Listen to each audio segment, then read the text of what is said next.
Good evening and welcome to the Public Service Committee meeting, our first one here in 2026, January the 13th. Time is 5:38.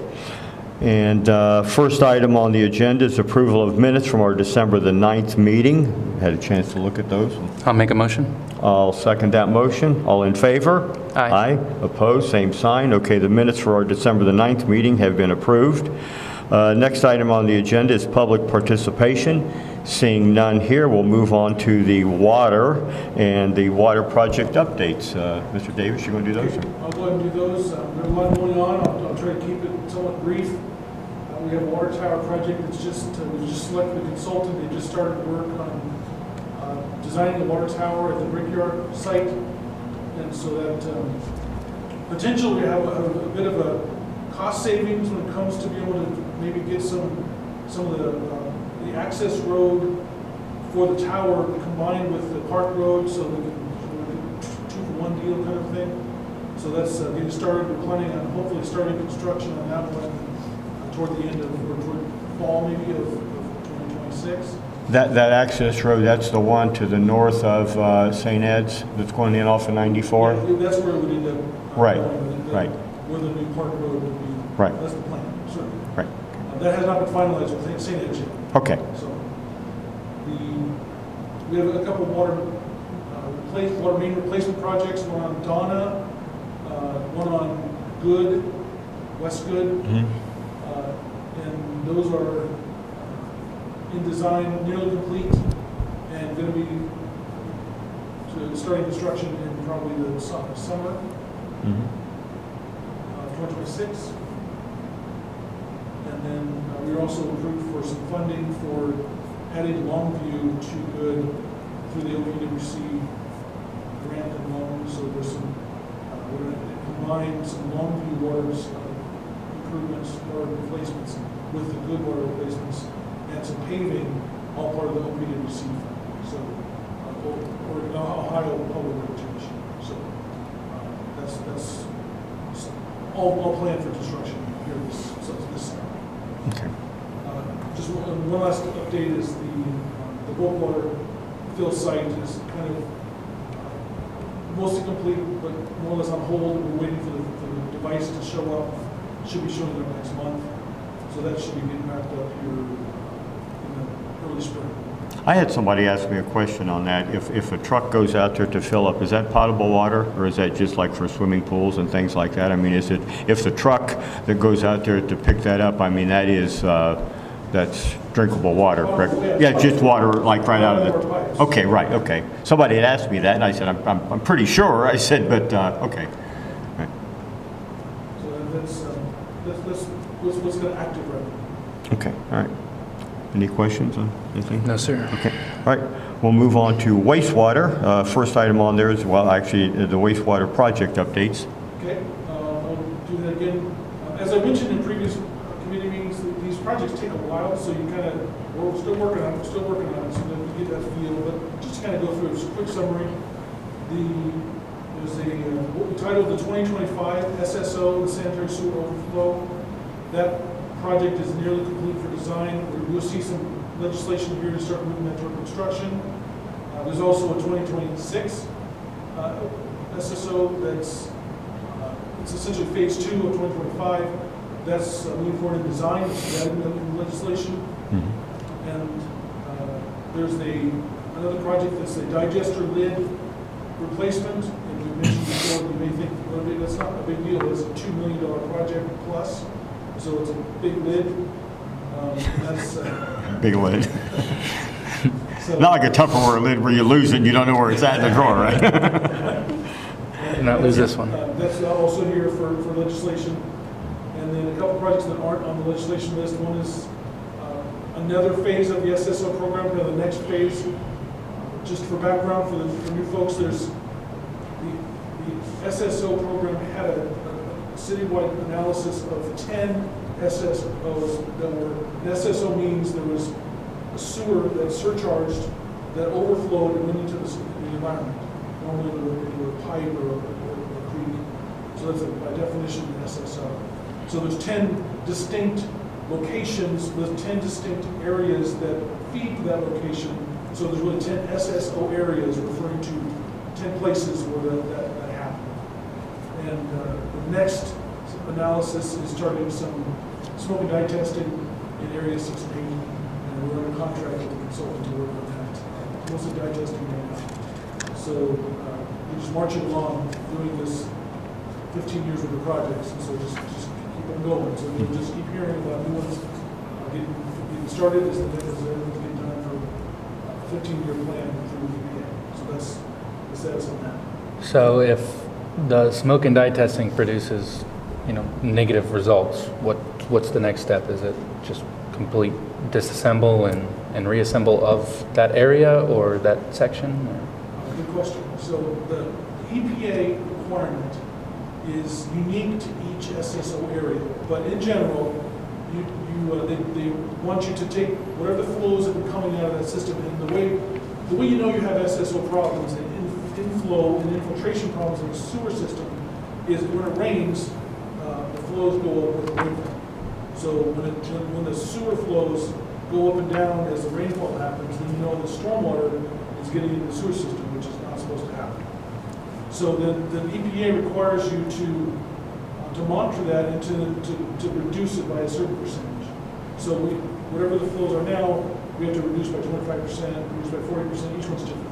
So then essentially we need to demonstrate to EPA that we've reduced the flows. Is 10 SSOs traditional every year? Is that a high number or a low number?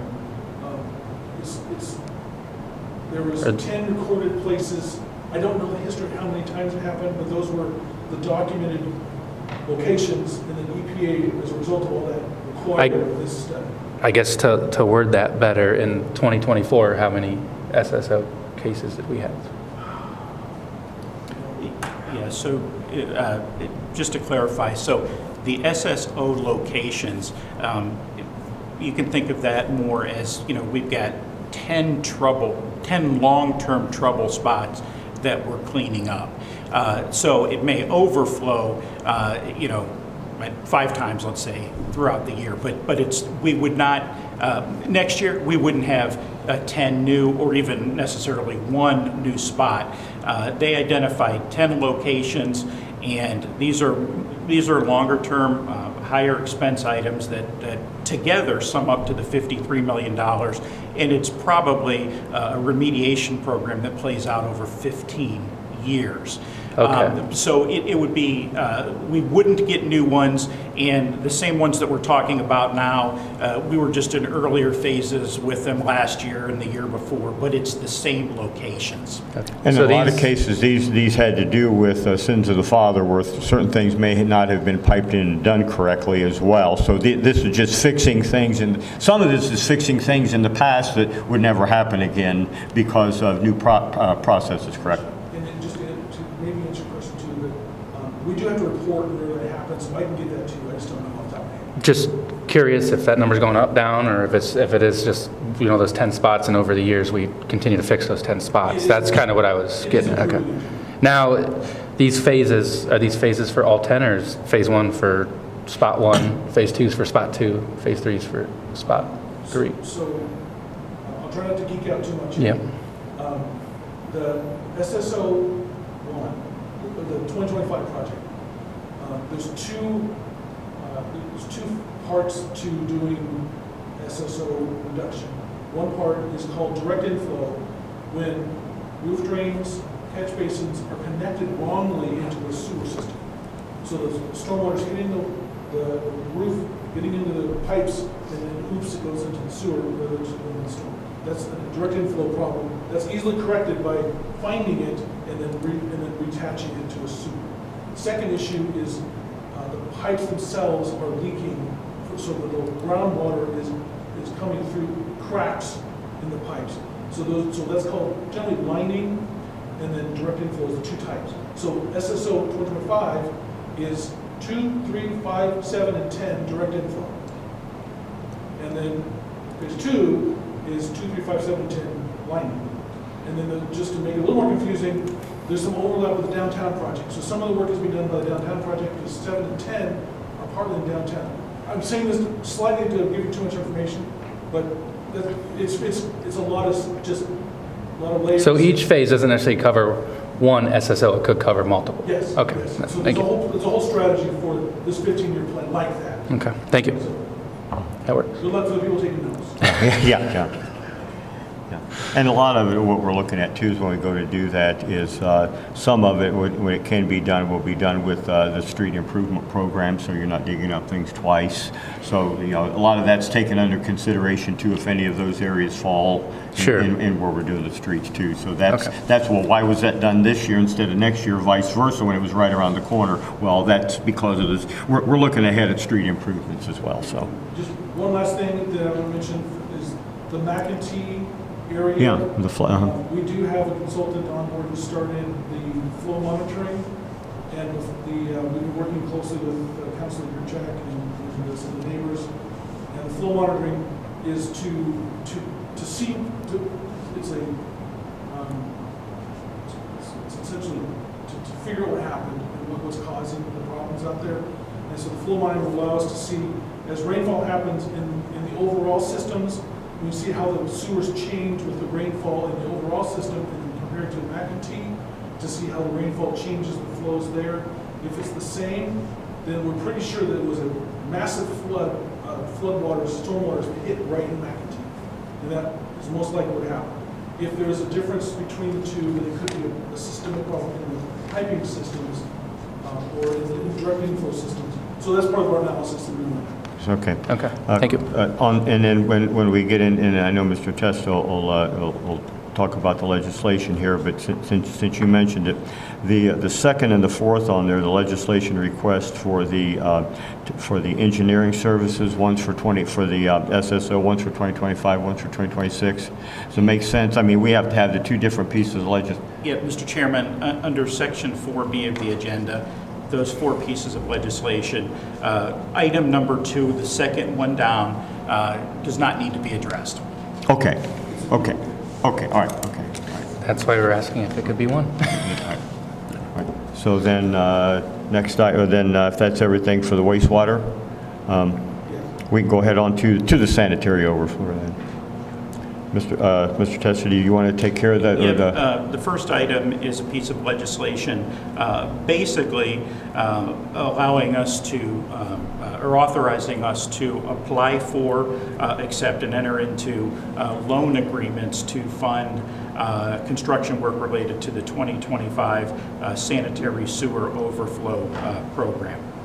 And I believe on this one, right, Glenn, I mean, we'd like to get this moving as soon as possible. So the request would be to consider suspending and calling this particular item at the January 20th meeting. Okay. Yeah, there's a lead time to the loan applications, and so the construction date is the primary delay on construction is this application date.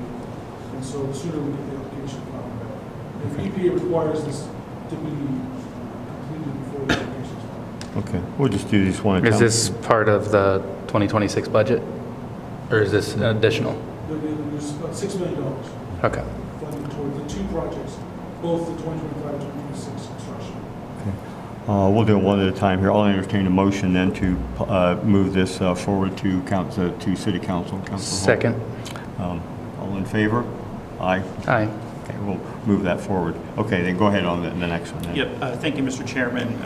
The third item down, the ordinance authorizing us to advertise, receive bids, and enter into a contract for basically the construction work of the 2025 sanitary sewer overflow project. And Glenn, do you have a number of readings, or is this an item that needs to be expedited? Yeah, there's no need to expedite this because we're not going to be able to go to bid for this until we get the loan approvals. So Okay. there's no rush. So at least initially, we'll move this one to second then? Yeah. Okay, go ahead and make a motion. I'll make a motion to move this legislation to City Council second reading. All right, all in favor? Aye? Aye. Okay, we'll move that one forward as well. And again, that second one is off. Does- Okay. So it goes to second reading from here? It doesn't go to first reading? Is this first reading? No, I'm sorry, it will go to first reading with a recommendation to move it to second, not suspend the Okay, call. okay. Yep. Thank you. Yep. Mr. Chairman, the next item is for the engineering design services for the 2026 sanitary sewer overflow program. And I believe that this also could probably go 3 readings, or do you need this? Will we likely have the funding application and award notification? This one, I would request that we do 2 readings total for this one. Okay, Because the consultant is finishing up the design and bid documents for the 2025 project. We've already gotten a proposal for them to do this, and so they're not quite ready to start, but I think 3 readings might be getting Pushing it. a little bit behind. okay. So if you want to make a motion. I'll make a motion to move this legislation to council under first reading. All right, then I'll second. All in favor? Aye. And then we'll make a note on that for a maximum of 2 readings on that one, but then the previous one can go 3. Okay, all right. Next item up is the legislation of the primary digester. Thank you, Mr. Chairman. This item is to advertise for, receive bids, and enter into a contract for the primary digester cover project. And just to provide some context here, this is an expensive item. It's a very large concrete cap, if you will, that goes on our digester tanks, and these are the tanks that capture the methane gas as part of the process for breaking down waste at our wastewater treatment plant.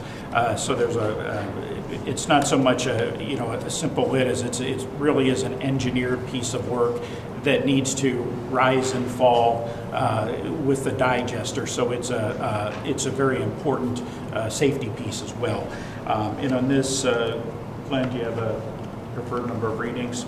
Yeah, there's, again, this one is far enough out because of the loan application process that the 3 reading process is. Okay, okay. And I'm probably going to ask this every time. Just in the budget? Yes. Okay. So if you want to make a motion. I believe it's $6.3 yeah. million debt allocated to SSO construction. Yeah, I'll make a motion to move this legislation to first reading in City Council. And that's with the recommendation for 3 readings on that then. So we can hold it here. Mr. Chairman, the next item is actually the companion piece to the digester lid, authorizing us to seek the loan funds. Second motion. I think we have to. Oh, yeah. Get the I need next to one say- through yeah, first. Second is motion there for the moving that on. So all in favor? Aye. Okay. Okay, sorry. Now we're good. So the next item is the authorization allowing us to apply for, accept, and enter into water pollution control funds to pay for the portion of the primary digester cover. Same schedule as the sooner the better for the funding for the loan application. So this one says suspend and call, so no, don't suspend and call it? No, that would be our The request. 2 loan applications were saying suspend and call, they both match. The loan application, there's a 3rd one that you'll see. I'll make a motion to bring the council with the intent to suspend and call. Okay, I'll second that. All in favor? Aye. Okay, we'll move that one forward. Next item up is you're going to give us a stormwater update because that meeting was held just prior to this one, and there's some legislation here too. Yeah, thank you, Mr. Chairman. Let me jump ahead here to the meeting summary. The Stormwater Commission met tonight. It was the first time, our last meeting had been in July of 2025. The October meeting was canceled. During tonight's meeting, we introduced a new council representative. Angela May has replaced Ralph Cobley. We also identified some agenda items that we would like to work on for the next year. I believe we'll be taking a much closer look at the stormwater capital budget as that's been built out, and as part of our tax budget, we will also be really kind of building out 5 years worth of capital projects as part of the formal budget process. We also talked about the dry basement program and the need for us to educate homeowners and residents a little bit more. There is not funding for the dry basement program. We really have not had much interest in the program for the past several years, but money that might have gone there is basically being reallocated for the SSO project, and that includes the sanitary and the stormwater feature. I would imagine that one of the things that we'll be taking up throughout our meetings this year will be the possibility of looking at the revenues and expenses and determining if any adjustments are warranted for the storm water assessment fee. And I do know that $4.50 residential fee that you see on there has been in place since 2003 or 2004. Yeah, so it's been there for a while. So yeah. The next meeting of that group will be before our Public Service Committee meeting, which is scheduled on April 14th of this year. All right. With regard to the legislation, 2 items, again, companion pieces. One piece, the first one under bullet point A, is the authorization to seek water pollution control funds for the Durling Park Culvert project. And then the second piece there is basically for the construction work on the project itself. The first item, item A, our request would be to suspend and call so we can get that application going. And then, Glenn, do you have a preference on the B? Is that 3 readings? So all three of those questions are the Same thing there because of the loan. Okay. Construction needs to wait anyways. Okay. All this in the budget? Of course. Okay. Okay, if you want to go ahead and make a motion. Yeah, I'll make a motion for the A legislation, the suspend and call legislation, to move forward to council under suspend and call. Okay, and I'll second that. All in favor? Aye. Okay, we'll move that one forward. And the next one for the receive the bids. Yep. I'll make a motion to move that to council under first reading. Okay, and then we will, with that, we'll do a recommendation on that for 3 readings. And I'll second that. All in favor? Aye. Okay, opposed. Okay, so both of those will move forward to council the whole next week. We did that, and you did that. All right, so next thing up is electric. Yep. Thank you, Mr. Chairman. All of the remaining items of legislation are in the budget that was adopted, all basically at the budgeted amount. And of course, if we come in below that, we'll spend less than that. Also, all of these items are basically annual operating items, continuation of our normal operating processes. So each of these items, the request would be to suspend and call, really because it's authorizing us to spend money paying our bills for various aspects of our operation. The item in question right now under bullet point 6 for electric, $25 million for the purchase of our electric supply. So electric's generated, it comes through transmission lines, we take it in at our substations and route it around through our distribution system, but we're buying that electric from generators, and it's not one particular provider as much as it's a portfolio of different energy sources that are put together, and it comes through AMP, American Municipal Power, which is a coordinating agency for public power communities such as us. This is typically the largest item in our service department budgets, the largest single budget item. Over the last couple of years, it's been in the neighborhood of about $21,900,000, $22 million. The estimate for $25 million is actually based on the forecast that we get from AMP, and that's they look at expected temperatures, expected usage, and more importantly, the different pieces of our energy portfolio that may be falling off and new pieces coming on.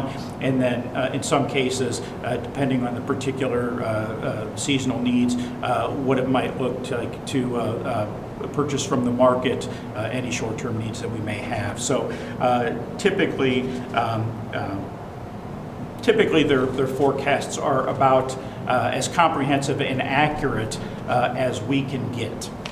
Now, do we,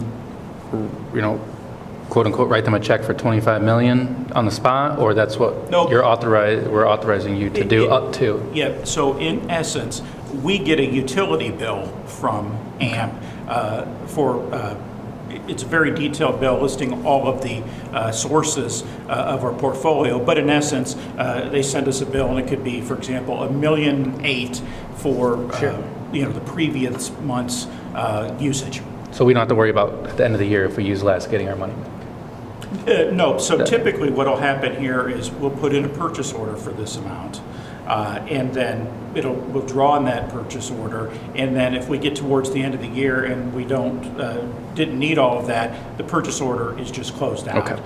Now, one of the things that you may be aware of is in December, we did have a supplemental appropriation because we thought there was a possibility that our last bill for the year could be greater than what we had in the purchase order and had budgeted.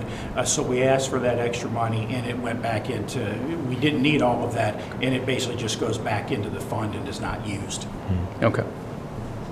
All right, can I make a motion to? Yeah, I'll make a motion to bring that to council under suspend and call. Okay, and I'll second that. All in favor? Aye. Okay, we'll move the ordinance for the purchase of the electric forward. Next item up is under the fiber project, the different legislations there for the fiber to home. Yeah, thank you, Mr. Chairman. I'll provide an update on the fiber project in general. We're continuing to make significant progress on the aerial fiber placement and splicing, which is expanding fiber across multiple neighborhoods throughout the city. We've got approximately 5,000 homes that are now ready for service, meaning the fiber has been run and the connections have been spliced, and it's us going out there, meaning city folks, and installing fiber to homes and converting people over that, for example, if they have cable TV service, moving them over to streaming. So there was a big ramp up over the last quarter of the year where we put a little bit of pressure on the contractor to get more folks up here to basically connect strands of fiber. They had placed a lot of fiber, but it wasn't connected, and to their credit, they really stepped up over the last couple months, and 5,000 homes is roughly 50% of the build-out footprint. So that's gone well. We've got about 1,525 homes that have had fiber installed. 750 customers are actively now on and subscribing to streaming TV. We've got recently completed lateral installation of fiber along Great Oaks, Clark, Partridge, and Reimer, Alton Stafford, Overlook, Gordon, Baird, and Fairlawn. In terms of splicing, meaning making the connections, that's also, we had some completion recently on Overlook, Gordon, Baird, Fairlawn, Smoke Rise, Park Center, and High Street. These areas have also been turned over, meaning we've tested them and accepted them. And there's actually two levels of testing. There's testing that the contractor does, and then our guys go out and, in essence, test it again before we say, yeah, we're satisfied with this. So that's all been done in several areas. Over the next couple of weeks, we'll see lateral installation along Akron and Lyman, Park Place, Deepwood, continuing in other sections of Great Oaks and Freedom, and we expect the splicing crews to be out along College, Westview, Trees, Avon, Sunset, Waverly, Alton, Stratford, and again in the Great Oaks area. Installations expected over the next couple of weeks. Installations are now open in the Northwoods development, as well as all of the previous areas that we have. And I'll remind folks that if you go to the CityLink website and click on fiber, it brings up a map, a color-coded map that you can zoom in on to see is fiber available now in your area. If it's not, what's the likely time frame? So that map is up to date, and in fact, just today, a significant number of locations in the city were updated because of the recent work that was completed by the contractor. So, Do we send any, with the utility bill, like a mailer when fiber's available for their area? Do we do anything like that, or is it strictly let's go on the website and look? Well, there's an active process where the folks in our utility billing office are reaching out and contacting customers to schedule the installations. Is the customer calling first saying, I want fiber, or are they reaching out saying, hey, fiber's available now? Would you like it? So typically the way that it works is when an area's been turned over, it's been tested, and we're ready for us to come out and do installations. The CSRs are basically calling people in those areas to schedule an installation time where a city crew can come out and do the final connection of basically the fiber, from outside to inside the house to the router in the plume units and those type of things. So that's also an area that we anticipate to make some pretty big gains in. And that, in fact, I would say this will be something that we report on consistently through this committee because a goal of Director Hiscock and certainly myself, as well as CityLink manager Kevin Wallach, is to maximize the number of installations that we do. Ideally, our target rate would be to do 50 installations per week. So we're going to put the pedal to the ground a little bit here and really stay on top of that in the hopes of really just banging that out. Sure. And part of the reason for that is because part of the way that the project's paid for is when folks transition from cable TV to the streaming TV product, basically, we're taking somebody that's subscribing to a service that's costing us money, and we're offsetting that by reducing our costs and actually making a little bit of money on those folks. But in essence, it's the cost savings from video subscribers converting to the new platform that pays for the project. So the sooner and the larger the number of conversions that we make, the sooner we realize the payback on it. Sure, that's why I'm wondering if maybe some sort of marketing effort in the areas that have fiber. Yep, so in addition to the outreach, we are and did put together a marketing plan in the fall, and you'll see a significant amount of marketing this year.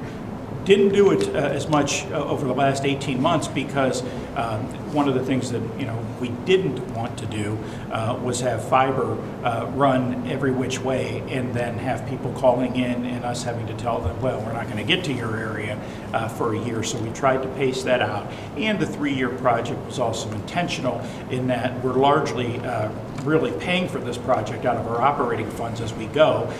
So we're spreading those costs out over 3 years to maintain a positive balance in that fund. Sure. But this will be the target year where you really see this project ramp up in terms of the final piece of it, which is the installation part. I know yesterday at Public Ways, Mr. Hiscock requested inspection services for the Frontier projects. Do we have any concerns with inspections with this company? So just to clarify a little bit for folks at home, the Frontier fiber work that's being done in the city is not part of the city's fiber project, completely different. The folks that are doing the project on behalf of the city, Gudenkoff, they actually went through qualifications and a bid process with the city.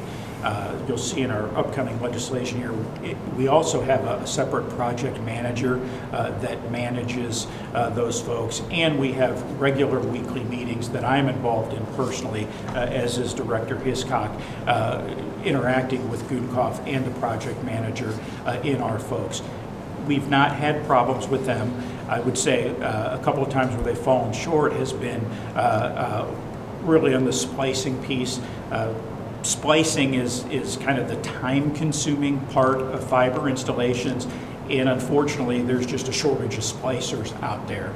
But again, you know, our guys and the project manager did a good job of basically saying, hey, look, we need more people on our project.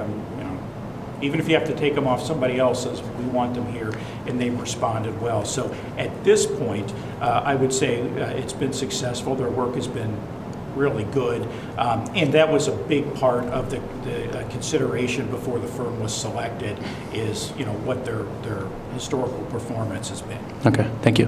Just to add on to what you just said, there's really two different paths to these projects go. If it's a privately funded path, then our role is really a regulatory role where we're checking the minimum adequacy. And then the second, essentially, where it's a capital improvement path where we're contract administrators that gives us ability to control much more than just the minimum adequacy. So they're very different. Makes sense. Yeah. I gotcha. And I would also say that the contractor that's doing the construction work, they don't bill us, nor do they get paid until it's gone through those 2 rounds of testing and we've accepted it as a quality product. So it's in their best interest to make sure they get it right, because otherwise they don't get paid. Thank you. Down the road, as far as like on their installation, warranty work, I mean, you know, how long are they responsible? In other words, we inspect it, we install it, and there's issues with something maybe on their installation. On our nickel, when do we assume the full responsibility of all the installation of fiber, basically? Well, as we test the second level of testing and accept an area, then it's okay. That's it, right? us. Okay. But you know, ultimately, when the project's all over, that means, you know, and we're guessing, you know, it's probably another 18 months on the timeline.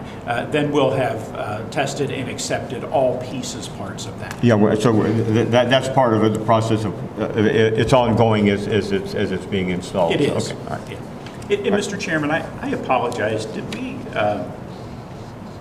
vote on the AMP legislation? The AMP, yes, we did. Yeah. We did on the AMP. Suspend and call? Yeah, Yeah, we we're did. moving forward with that We one. did that one, Okay. right. So, and you're just giving us the, you're exactly right. We're going through a lot of different things here. You just gave us the update on the fiber project, and if that's all of it, now we would move to the legislation under here. So Yes. let me explain the 4 pieces of legislation under CityLink and how they fit together. The first piece of legislation is with Aspen. Aspen is involved in this project pretty heavily. And the way that the IT world works is typically the first company to register a deal gets significant discounts from manufacturers. So they typically are the low-cost provider on most of the pieces parts. This piece in particular is for their project management services.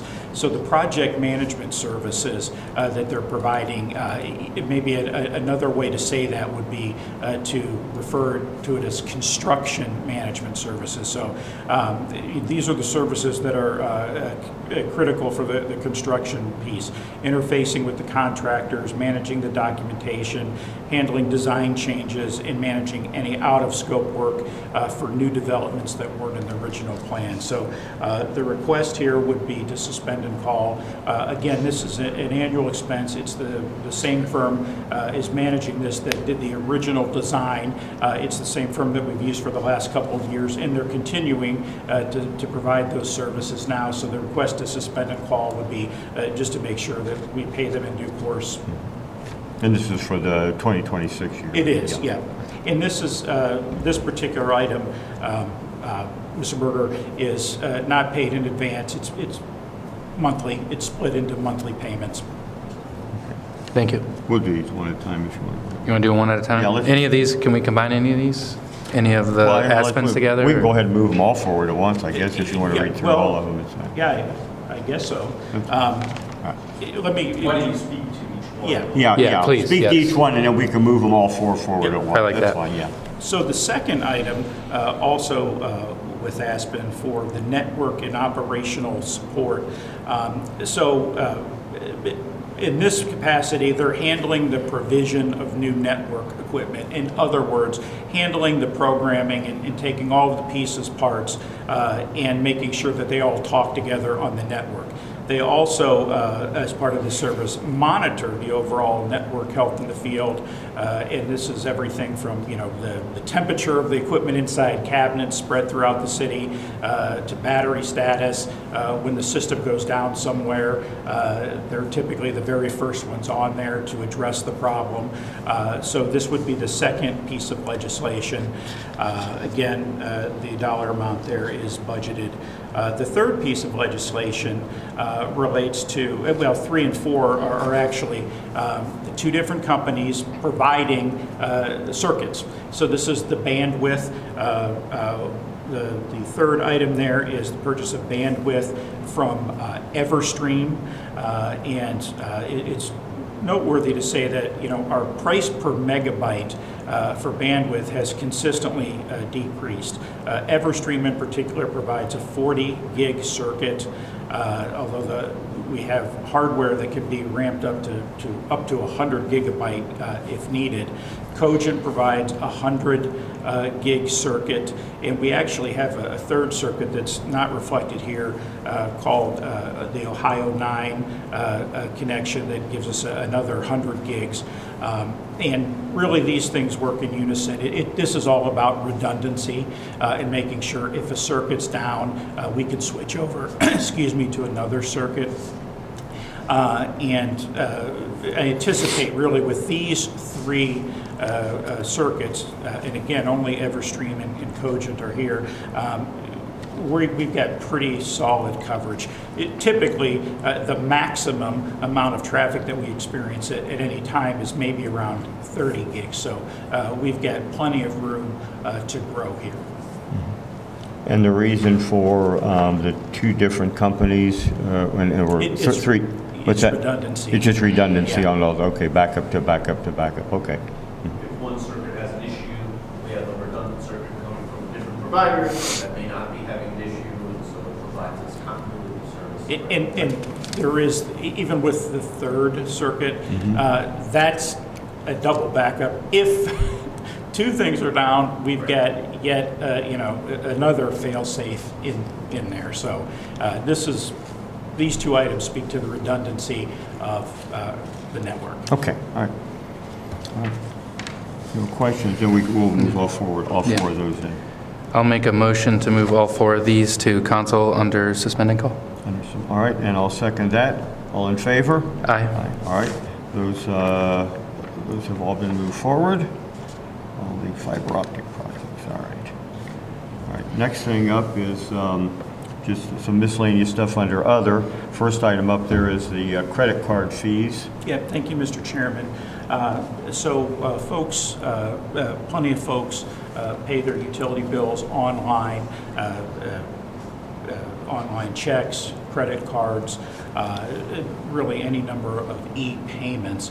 And right now, when they do that, the city pays, in essence, the fees to the processor.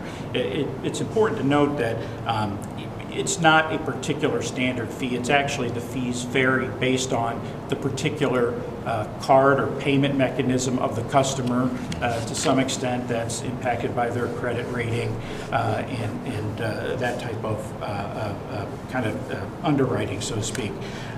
So one of the things that's happened to us over the last couple of years is that we had to move from our former card processor because the company that has our accounting system and was handling the payment platform came up with their own payment system and said, you can't use our stuff anymore unless you switch. They kind of did that to us at the last minute. We switched, and we've seen our fees increase really over the last year and a half because of this. So while this particular item, again, is allowing us to put in the purchase order, we would receive monthly bills for the fees from the processing company. So this is an annual request? It is, but one of the things that we're planning on doing this year is looking at some alternative processors. Early on, we didn't really have much of a choice because, they tell us at the last minute that either you use us or you can't use us. Well, that would have meant that everybody all of a sudden couldn't pay electronically. So we bit the bullet on that, so to speak. But now that we're a little bit further out, have this established, we are starting to look around at different options that would allow us to get rid of their payment platform altogether and work with different processing companies. I have a meeting with our utility billing manager on Thursday to talk to one of those processors, but I anticipate over the next several meetings of this committee, I'll be coming back with recommendations of some different options that we think would be better. And just to be very upfront here, there are different kind of payment methodologies, including the one that we're on, which is called full absorption, which means we as a city pay all of those fees for the card users. There's kind of a hybrid model where we pay a portion of the fees, and then there's a model where really it's each card holder pays their own fees. I would say that's pretty typical with a lot of providers, not just in the utility world, but really any number of payment platforms that you're charged a fee if you want to pay electronically. So we're going to be looking at all of those options and comparing rates and services, and the expectation is that we will come back to the Public Service Committee and have what we think will be a better option that would not cost as much as this. But for now, we will continue to get monthly bills from these folks.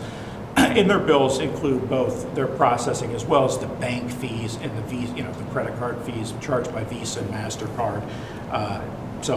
So these fees, if we were to take the approach of the consumer pays for it, is there a way that we could look at those funds that we collect from there and reinvesting them into something for the citizens, whether that's, smoother website or, what I mean, something where we can take, if we decide that we want to do that, make sure that money goes to a specific fund would do something like that. So the utility billing office is formally part of the electric department fund. Now they're collecting utilities for water, sewer, all of the funds. But as an enterprise fund, as part of the electric department, all of the funds that are taken in need to be spent on servicing those customers. So this does not go into like a general city kitty. It stays within the enterprise fund. And it would be used for things like this, because part of what we'd be looking at with a different provider would be the build out of a better online platform and system for our customers to use. Okay, thank you. All right, so if you want to... Yeah, I'll make a motion to bring that to council under suspend and call. And I'll second that motion. Any further discussion? All in favor? Aye. Aye. Opposed, same sign. All right, we'll move that legislation for Tyler Technologies forward. All right, next item up is the ordinance for the distribution on the utility bills. Yep. Thank you, Mr. Chairman. Mailings. So this particular item covers the printing and distribution of our utility bills. Large portion of this is actually really the postage. The processor's fee for the printing is probably really only about $30,000 out of this, and they've actually held their rates pretty They haven't had any significant increases over the last few years, so you're really paying for postage here.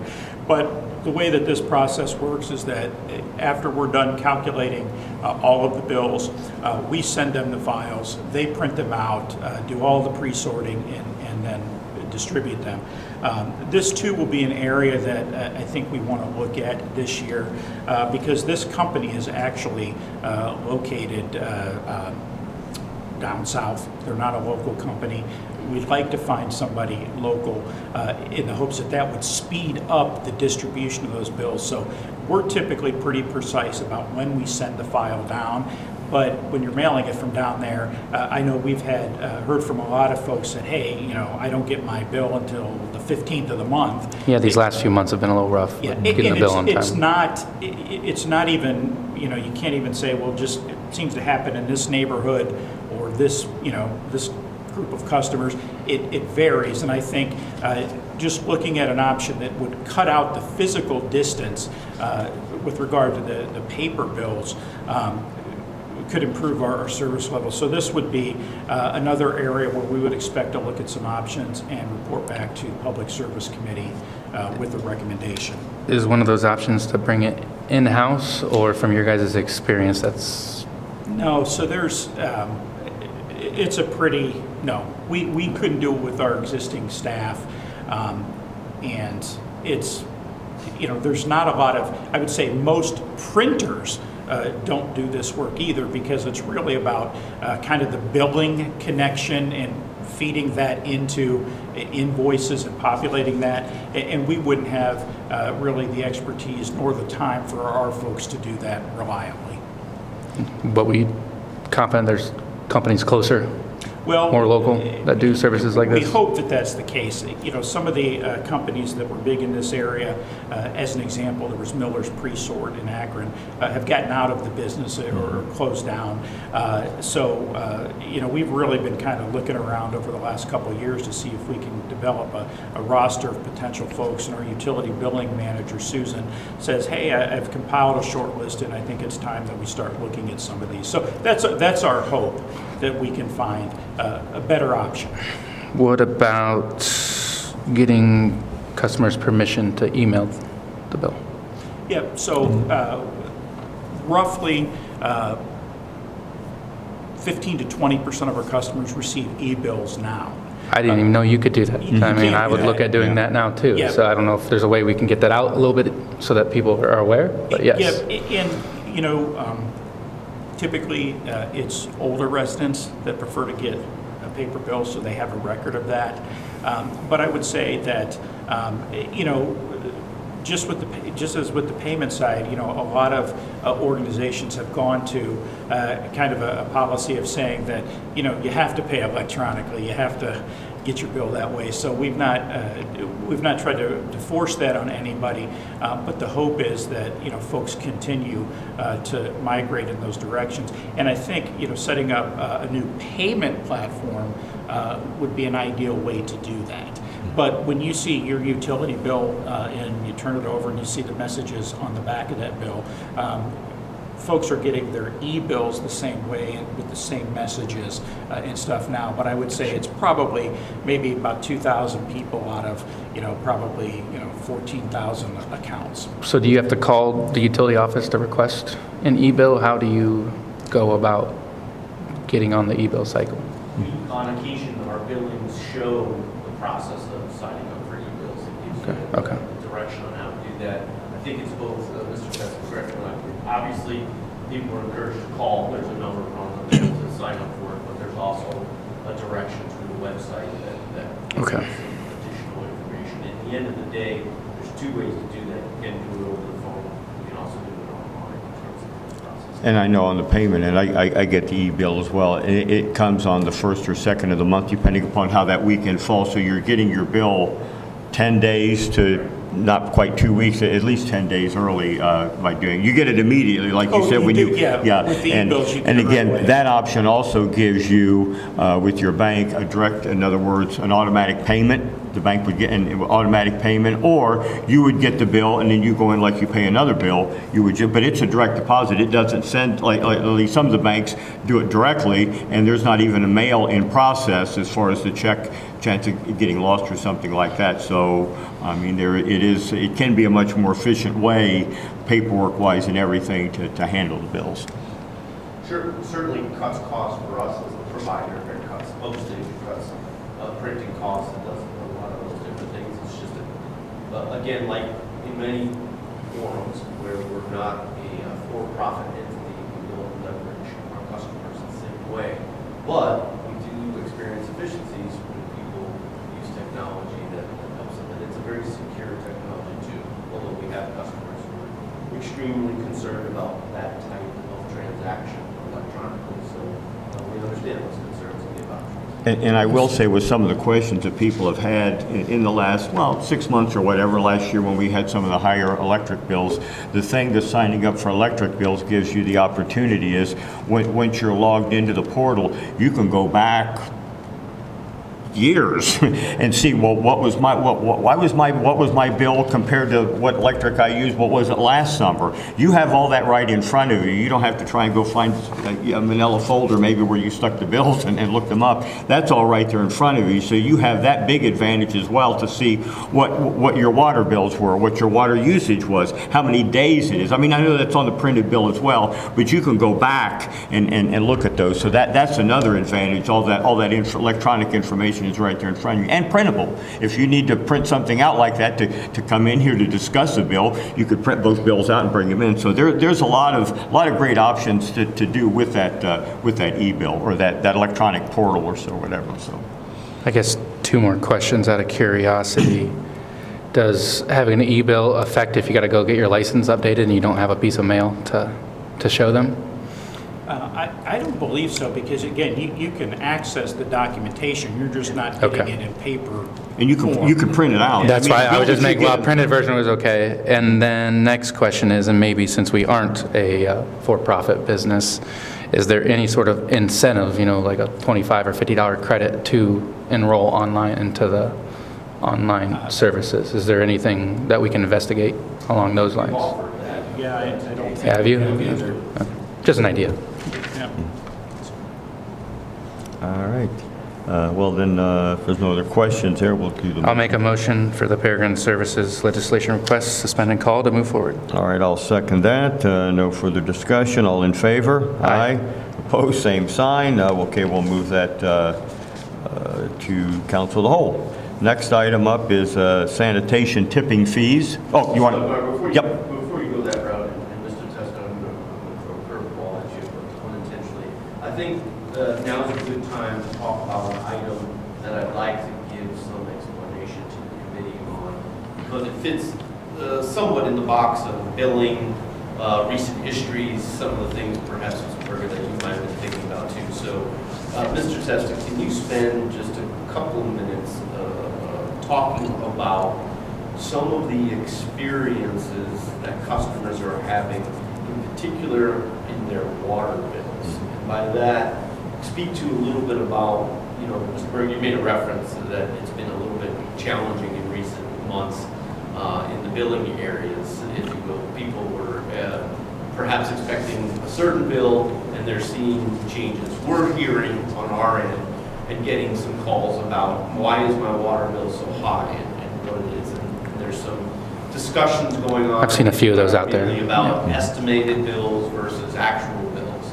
So perhaps, Mr. Testa, if you would spend just a moment speaking about what happened a couple of months back when we had a delay in or discovered some issues with accounts in our water meter areas. Yep. And what happened and what that caused. And then talk a little bit about the difference between estimated bills and actual bills and why people might be experiencing increases or be shocked, and why they may, when they contact the city, be hearing about questions being asked. Well, have you checked to see if you have a toilet that is running, Do you have a leaky faucet, or did you have a change in your usage patterns? Did you have kids come home from college? All things that might contribute to folks seeing variances in recent months with their bills. So maybe starting globally, just a basic overview of how the automated meter reading system works. So you have the water meter itself, which has within it the register that's basically ticking away as water runs through it. The reads from that meter go to what's known as an endpoint or a meter interface unit. It's basically, and this is a small round item that's typically outside of the house that is basically wirelessly transmitting that read to us in our software. The company that made our old endpoints basically got out of the business. So they're still heavily involved on the electric side of things, but they got out of the water business.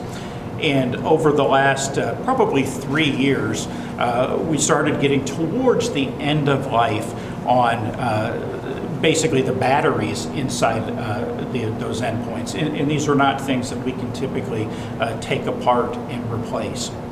So over the last couple of years, we began looking at a new endpoint solution.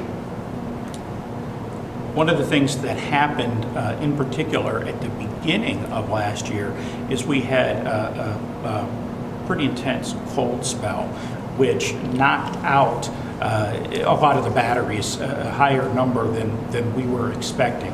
We weren't able to get replacements, so for those folks, what we did for the monthly billing was we estimated the bill based on their previous usage, and it could have been over the last, say 6 months, 3 months, the last year. But the idea was to try to get as close as we could to what their real monthly bill would be, and we did that by looking at historically what their bills were for those respective months. With anything where you're estimating, there's going to be a true-up between what your actual bill is and the sum of those estimates. And it works both ways. There are a lot of folks who found out that, hey, I had overpaid and I've got a credit, or my bill's much less than that. Of course, we typically don't hear from those folks. But there's also folks that, maybe they were estimated at, about 4,000 gallons of water for 4 months, when really their actual usage will say 5,500 a month. When they get their actual bill that trues that up, you've now got, the extra 1,500 gallons times 4 months that's added on to your regular bill, and that leads to the larger bill. In particular, though, over the last few months, the company that is changing out those endpoints, so in our case, it's the Neptune Equipment Company that is basically replacing all of those endpoint units with new NECO or Neptune Equipment endpoints. And Neptune Equipment is a very large, reputable company within the water industry. They're replacing those, and they had a crew that unfortunately mixed up some of the numbers. In other words, when the crew goes to your house and they swap out your endpoint for a new one, they're supposed to be writing down, okay, 100 Main Street got, endpoint 1075. And there was a mistake where somebody it got out of whack for some reason. So what happened is, this particular number is assigned to this house, but it wasn't the right endpoint. So all of a sudden, the difference between, what's showing up in our system could be a huge number, because in essence, it's basically like saying that, okay, I'm looking at your actual versus the estimate, but really I'm looking at somebody else's actual versus the estimate. And that could be, depending on who you get switched with, that could result in a pretty significant discrepancy in the bill, because in essence, the way billing works is it largely takes a look at what was the read the last time we looked, what is it now, and the difference is what you're paying for. So if instead of comparing, you know, the old bill and the new bill with the same house, you're comparing with somebody else's house, that can be really out of whack depending where their meter was. So we've had a couple of things over the past year that caused a lot of confusion. One was a disproportionate number of those endpoint units died when the weather got so bitterly cold. And then as we were replacing those, there was a mix-up with one of the crews with the company that was doing it. Now that has all been rectified, and what you've seen over the last few months is you've seen the corrections of those taking place. So people are being trued up. If there wasn't a mix-up in the meter, meaning they were assigned the right endpoint, it's just truing up between what we estimated you used and what you really did use. So probably the most important thing is that you're not being charged, or customers are not being charged, for example, water that they didn't use.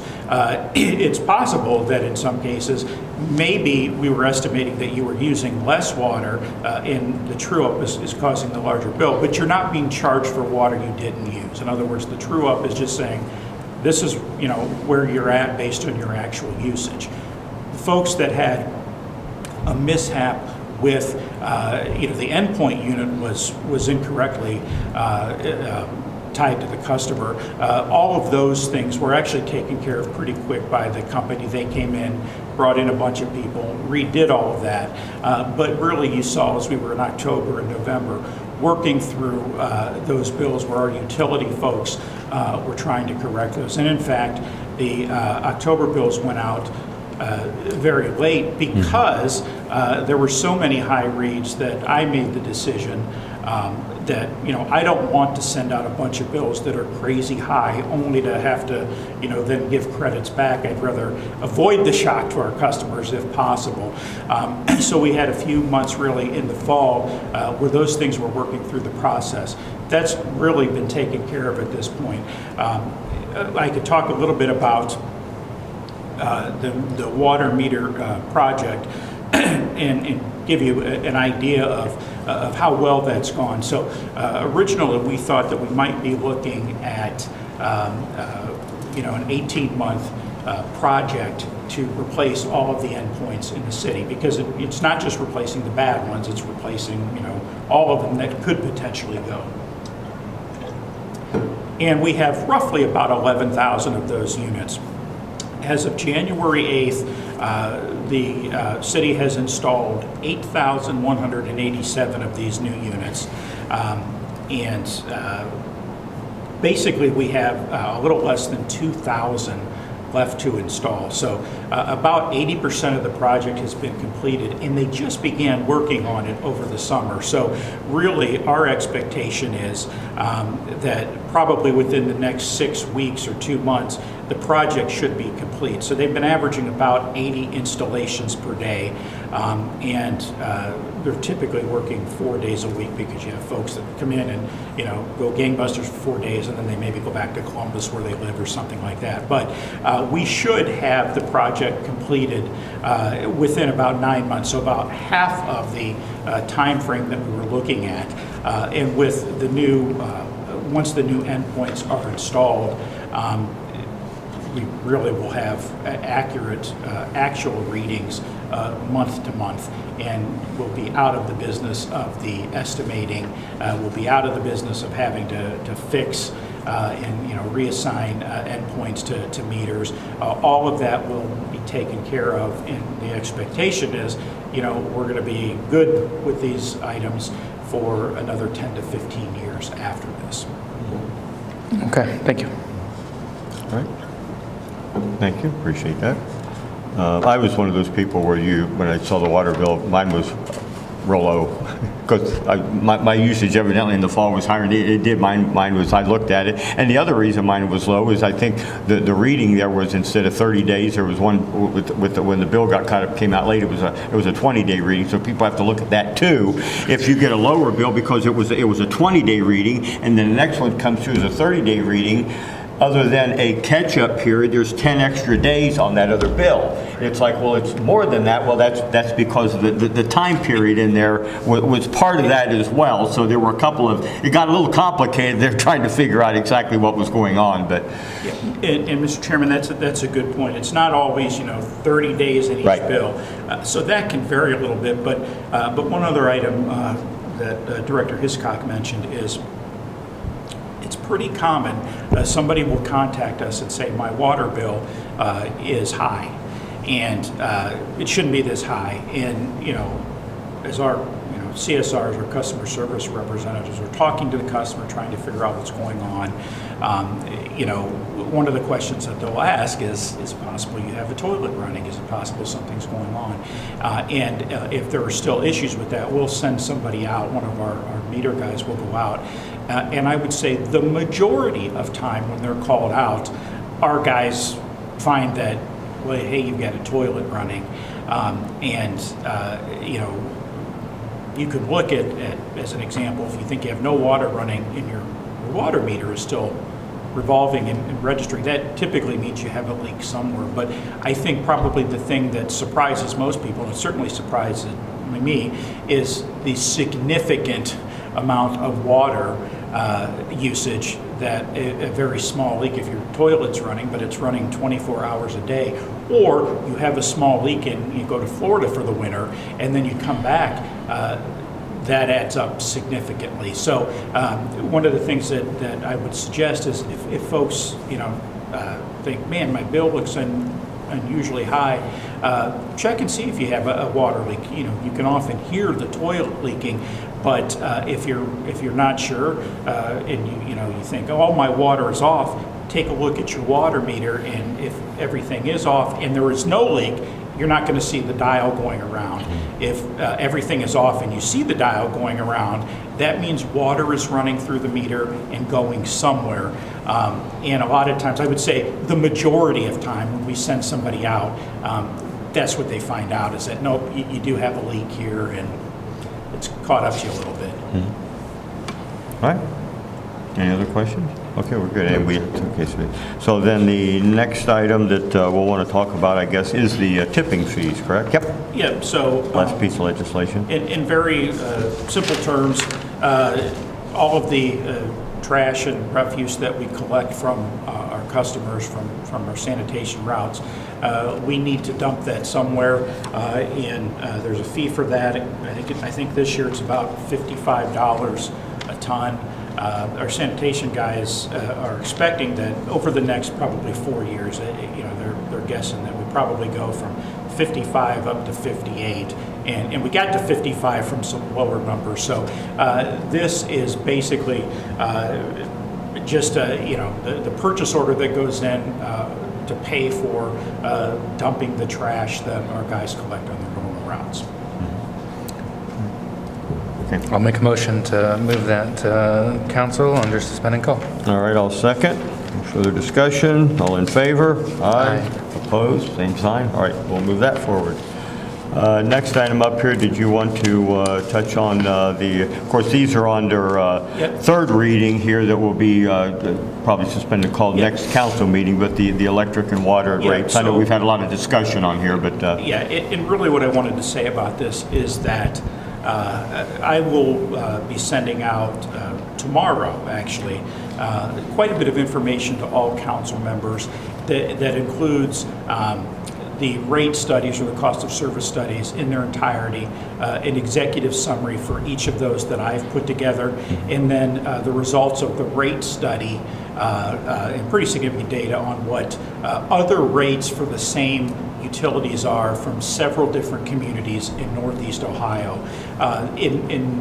If I were to sum it up in a single sentence or two, it would look like this, that compared to the average community rate in Northeast Ohio, Wadsworth's rates are, and this is for a combination of water, sewer, and electric, are about 20% below the average rate.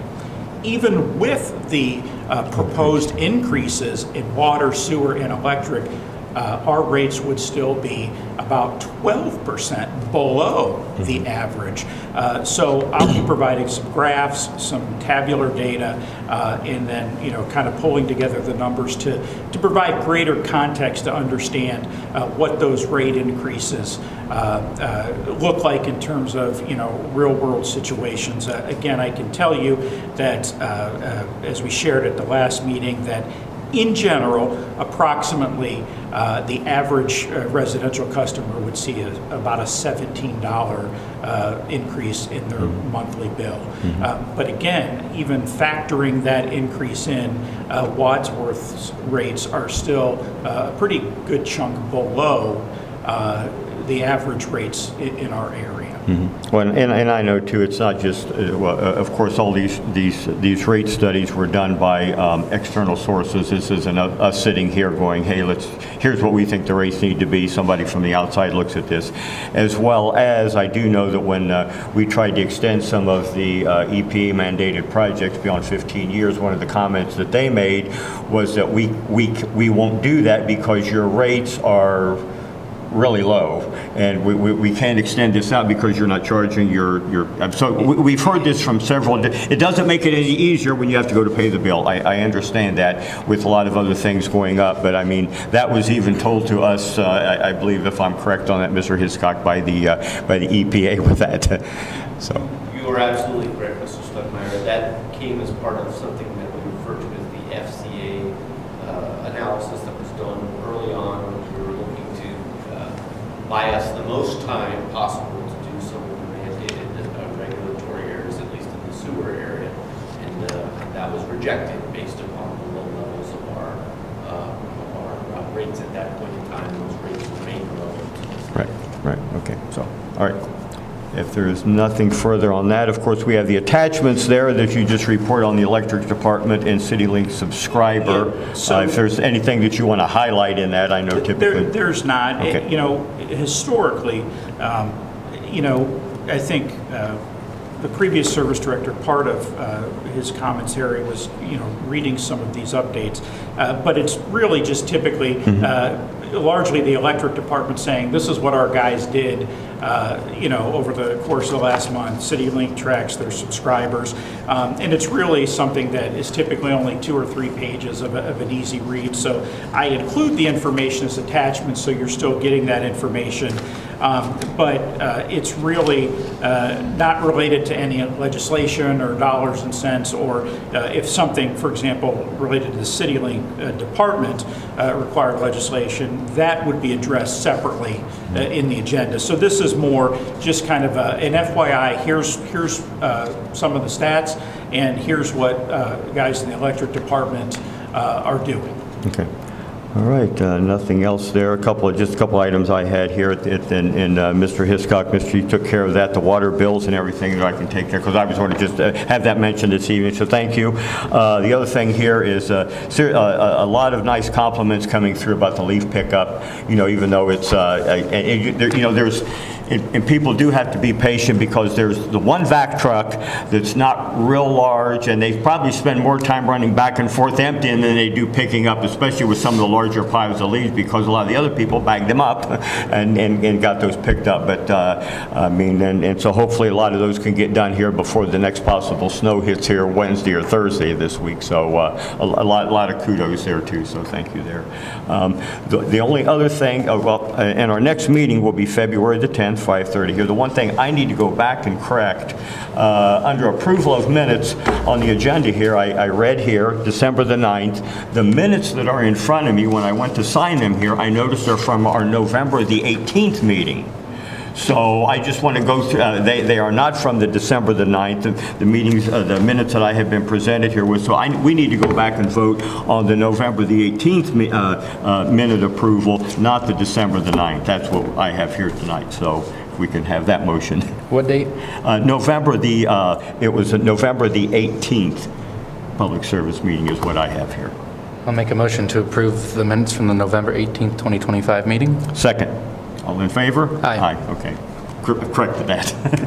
Technically, you can move to withdraw the motion to approve the December 9th minutes if you haven't been those prepared for your I'll make a motion to withdraw the December 9th meeting minutes. Okay, and second? All in favor? Aye. Okay, so now we're... We'll make sure we get those to you. Get those, yeah. And again, I saw that on here, and I thought that's what it would be, and then and again, I went to sign them here, I looked, and it is the November the 18th that I have here, so I think we're one behind. Take a look at that. Okay, no problem. All right, then again, our next meeting is February the 10th, 5:30 PM here in council chambers. If nothing further, entertain a motion to adjourn. Motion to adjourn. We are adjourned. Hey, Tom, Julie sent out the December 9th minutes on December. I think that date's probably